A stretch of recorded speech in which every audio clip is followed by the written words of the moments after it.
Hello दोस्तों, स्वागत है आपका हमारे यूट्यूब चैनल सबसे अनोखा सेंटर में।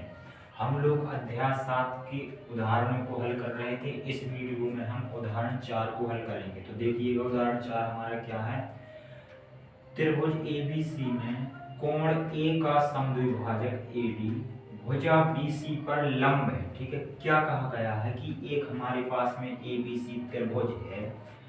इस त्रिभुज में कोण A का समद्विभाजक AD, जो हमारा कोण A है इसका समद्विभाजक AD है। समद्विभाजक का मतलब है कि जो हमारा ये पूरा कोण था ये दो कोणों में बट रहा है। एक तो ये कोण रहा, एक ये कोण रहा। इसे हमने कोण 1 नाम दे दिया, इसे कोण 2 दे दिया। और चूंकि ये समद्विभाजक है A कोण का, इसलिए ये दोनों कोण हो जाएंगे हमारे बराबर। ठीक है, और क्या कहा गया है, देखिएगा AD भुजा BC पर लंब है, यानी कि जो ये हमारा समद्विभाजक है BC पर लंब है, यानी कि 90 अंश का कोण बना रहा है। तो ये वाला 90 है, तो ये भी हमारा कितना हो जाएगा, 90 हो जाएगा।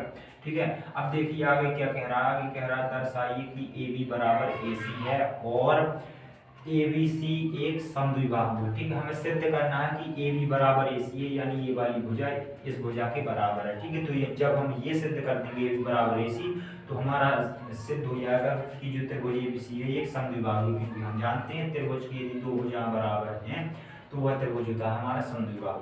तो देखिएगा, पहले हमें जो दे रखा है उसे हम लिख लेते हैं और फिर हम सिद्ध करते हैं सवाल को। तो देखिएगा, सबसे पहले हम हेडिंग डाल लेंगे दिया।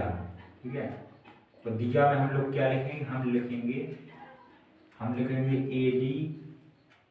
AD कोण A का समद्विभाजक है। यही तो हमें बोला गया था कि कोण A का समद्विभाजक AD। ठीक है, यानी कि AD कोण A का समद्विभाजक है। ठीक है, और क्या बोला गया था, जो AD है हमारी भुजा BC पर लंब है, यानी कि हम लिख सकते हैं जो ये है हमारा ADB ये वाला कोण 90 अंश होगा, चूंकि जब ये लंब है। तो हम लिख लेंगे कोण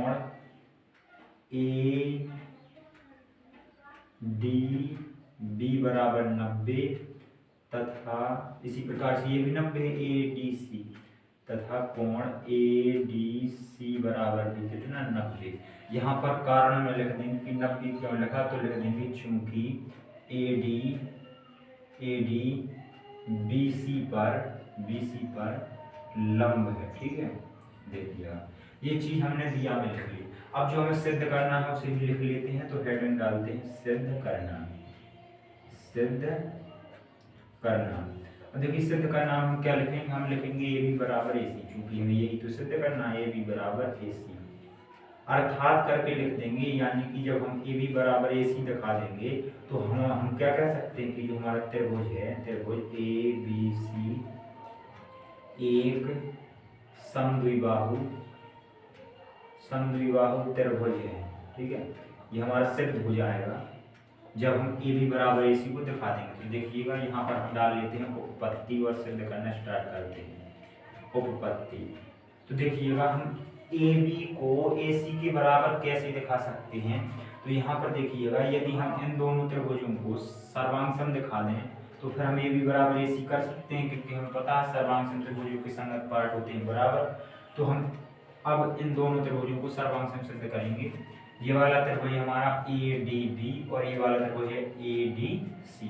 तो यहाँ पर त्रिभुजों के नाम लिखेंगे त्रिभुज ADB और त्रिभुज ADC में। ठीक है, अब देखिए इन त्रिभुजों में हमें यदि इन त्रिभुजों को सर्वांग सम दिखाना है तो इनके 3 पार्ट बराबर दिखाने पड़ेंगे। तो देखिएगा, ढूंढते हैं। सबसे पहले तो हमने बताया कि जो कोण A का समद्विभाजक AD है, इसलिए जो ये दोनों कोण होंगे ये बराबर होंगे। तो एक चीज तो हमें यही मिल गई, हम लिख देंगे कोण 1 बराबर कोण 2। ठीक है, यहाँ पर हम लिख देंगे कारण में, चूंकि AD कोण A का समद्विभाजक है। ठीक है ना, समद्विभाजक है, इसलिए हमने क्या किया, कोण 1 को कोण 2 के बराबर दिखा दिया। दूसरी चीज क्या देख सकते हैं, दूसरी चीज हमें इस वाले त्रिभुज में ये 90 अंश दे रखा है, इस वाले में ये 90 अंश, यानी जो हमारा कोण है कोण ADB ADC के बराबर हो जाएगा। तो यहाँ पर दूसरी चीज हम यहाँ से लिख देंगे, जो हमारा कोण ADB बी है वो बराबर हो जाएगा कोण ए डी सी के। क्यों हो जाएंगे? क्योंकि हम लिख देंगे समकोण है, यानी कि दोनों 90-90 के हैं, समकोण है। चलिएगा दूसरी चीज। तीसरी चीज देखिएगा क्या हम निकाल सकते हैं। तीसरी चीज जो एडी हमारी भुजा है, देखिएगा दोनों त्रिभुजों को बना रही है, ठीक है, दोनों त्रिभुजों को बना रही है, तो ये दोनों के लिए बराबर होगी, तो हम लिख देंगे एडी बराबर एडी, एडी बराबर एडी। चूंकि ये दोनों त्रिभुजों में बन रही है तो हम लिख देंगे उभयनिष्ठ, ठीक है, उभयनिष्ठ। अब हमने 3 पार्ट बराबर दिखा दिए, तो अब हम क्या कह देंगे, ये दोनों त्रिभुज सर्वांगसम है, तो हम लिख देंगे अतः त्रिभुज ए डी बी सर्वांगसम त्रिभुज ए डी सी, ठीक है। आप कौन से नियम से? नियम और देख लेते हैं। देखिएगा हमने इस वाले त्रिभुज के ये दो कोण और इन दो कोणों के बीच की भुजा, इस वाले त्रिभुज के इन दो कोणों और इन दो कोणों के बीच की भुजा के बराबर दिखाए हैं, यानी कि हमने अगल बगल के कोण और बीच की भुजा बराबर दिखाई है। तो नियम देखिएगा, हमारे नियम में बीच में भुजा कौन से नियम में होती है? ए एस ए नियम में होती है, तो हम कह देंगे ए एस ए सर्वांग समता नियम से जो है हमारे ये दोनों त्रिभुज सर्वांगसम हुए हैं। अब हमें तो सिद्ध करना था ए बी बराबर ए सी, तो यहाँ पर देखिएगा हम लिख देंगे इसलिए ए बी बराबर ए सी। क्यों? क्योंकि हम दोनों त्रिभुज जो है सर्वांगसम सिद्ध कर चुके हैं, और जो ए बी और ए सी हैं ये सर्वांगसम त्रिभुजों के ही पार्ट हैं। देखिएगा ए बी और ए सी, तो ये दोनों बराबर हो जाएंगे, क्योंकि हम जानते हैं सर्वांगसम त्रिभुजों के संगत पार्ट होते हैं बराबर। तो हमने लिख दिया, यहाँ पर लिख देंगे सी पी सी टी से, ठीक है, सी पी सी टी, यानी कि सर्वांगसम त्रिभुजों के संगत पार्ट बराबर होते हैं। तो यही चीज तो हमें सिद्ध करनी थी, लिख देंगे इति सिद्ध।